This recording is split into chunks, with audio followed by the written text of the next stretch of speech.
Untayan Mutiara Nasihat. Untayan Mutiara Nasihat.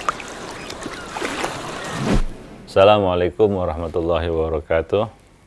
Alhamdulillah, wassalatu wassalamu ala rasulillah wa ala alihi wa ashabihi wa man tabi'ahum bi ihsanin ila yaumil qiyamah wa ba'du. Salah satu yang dinanti-nanti dan ditunggu-tunggu di bulan Ramadan adalah datangnya hari Raya Idul Fitri atau Idul Fitri. Ya, hari di mana kaum muslimin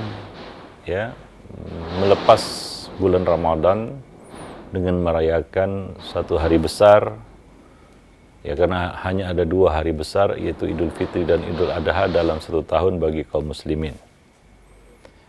Dan tentunya hari Id ini adalah hari, kata Nabi, yaumu aklin wa syurbin, hari makan dan minum, hari bersenang-senang, hari bergembira, yang mana Nabi juga mengizinkan para jariyah, anak-anak gadis kecil, untuk menabuh duf,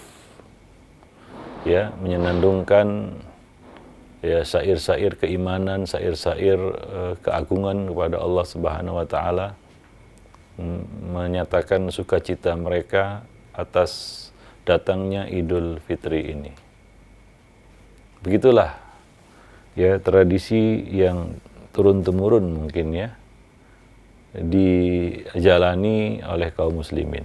Mungkin tidak ada yang tidak tahu tentang Idul Fitri ini.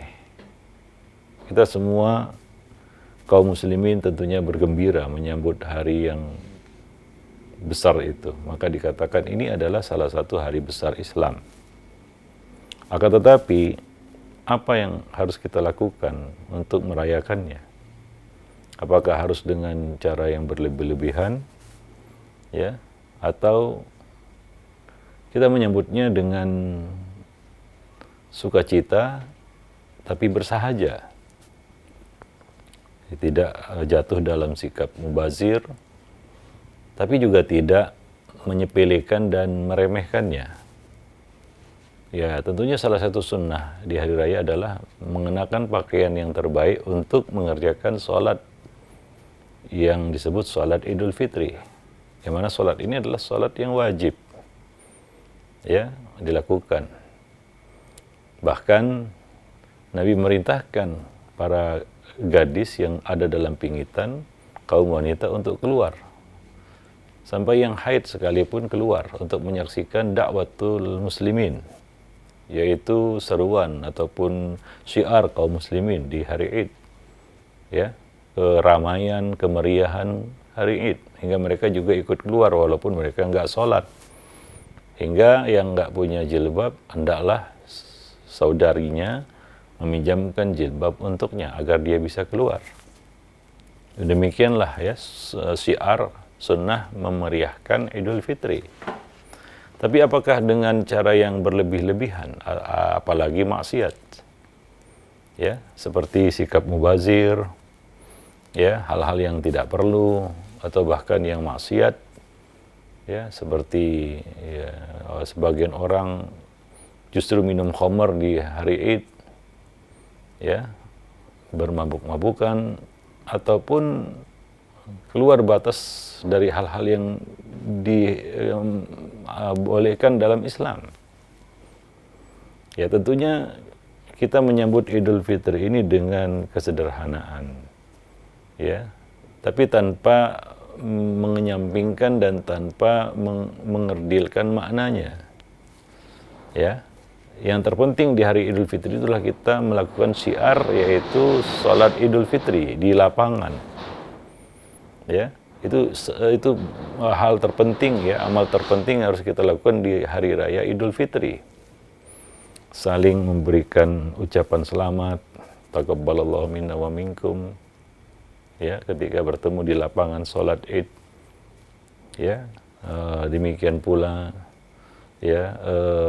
kita menunjukkan rasa gembira di hari yang besar itu. Begitulah Nabi dan para sahabat menyambut dan merayakan Idul Fitri ini. Ya, maka tidak harus ya memeriahkannya dengan sesuatu yang nggak perlu ya, atau cenderung mubazir, memaksakan diri. Seperti anggapan sebagian orang bahwa kalau Idul Fitri itu semuanya serba baru. Ya. Semuanya serba baru. Pakaian baru, sepatu baru, ya, peralatan baru, kursi baru, ya, kemudian kendaraan baru, semuanya serba baru.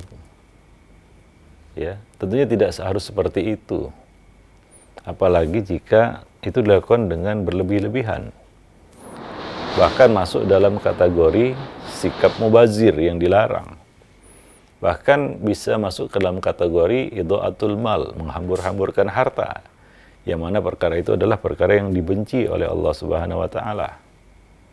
Ya, maka hakikat Id itu bukanlah ya dengan mengenakan semua yang serba baru. Ya. Ya, sebagaimana katakan, laisal Id liman labisal jadid. Bukanlah Id itu bagi orang yang mengenakan semua yang serba baru. Walakinnal Id may yakhafal wa'id. Akan tapi Id itu adalah ya kemenangan bagi orang-orang yang takut kepada ancaman Allah Subhanahu wa taala. Ya. Peringatan Allah, siksa Allah Subhanahu wa taala. Jadi harus ada batas-batasnya. Karena sebagian orang dilepas kendali dan lepas kontrol ya ketika menyambut hari Id ini.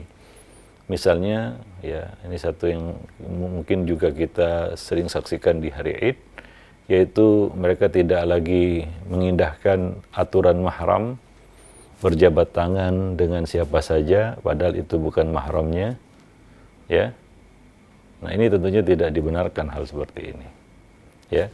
Kita saling mengunjungi itu satu hal mubah yang boleh. Ya, walaupun mengunjungi saudara itu kan mengunjungi sahabat, mengunjungi saudara itu kan tidak boleh dikhususkan hanya hari Id saja. Ya, sebagaimana kita juga mengunjunginya di hari-hari yang lain. Ya, sebagian orang mungkin pulang kampung untuk menjenguk orang tuanya. Itu boleh-boleh saja. Ya, tidak dilarang.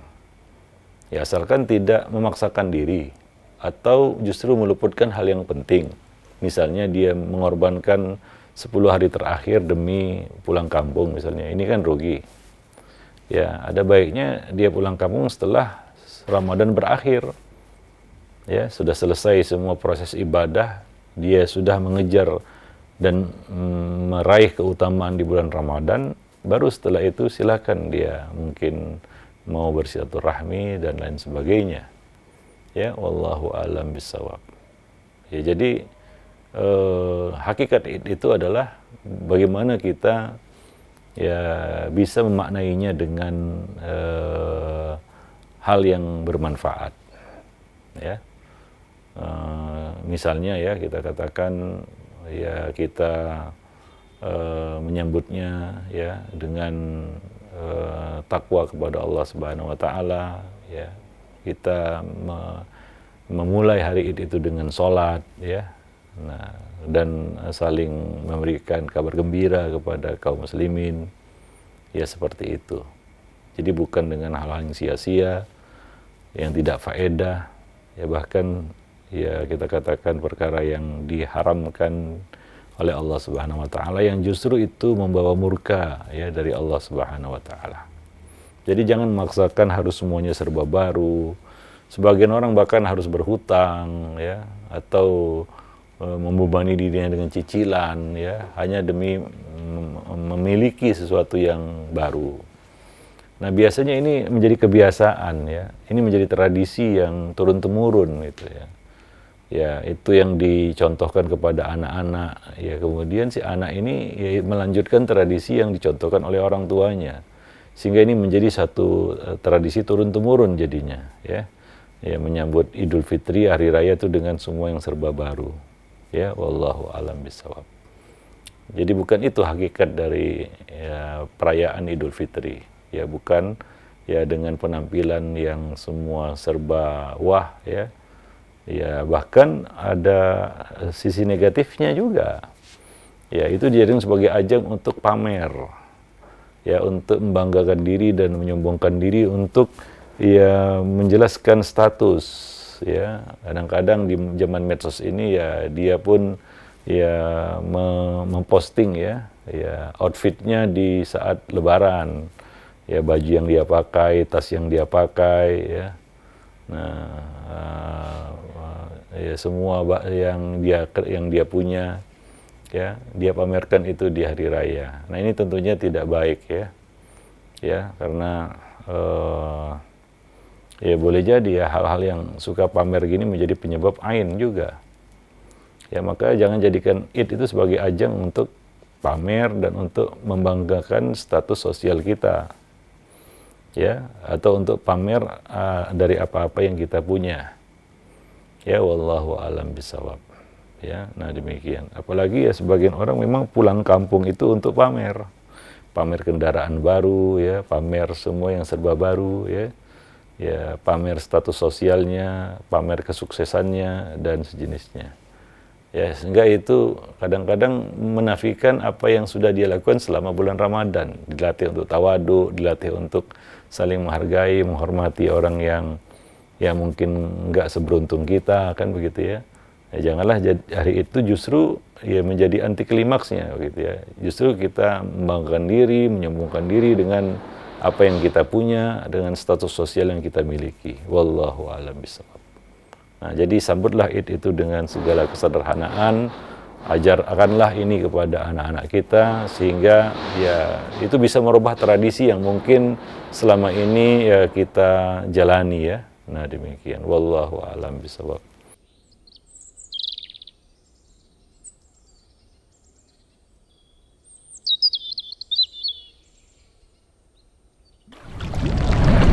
Untayan Mutiara Nasihat.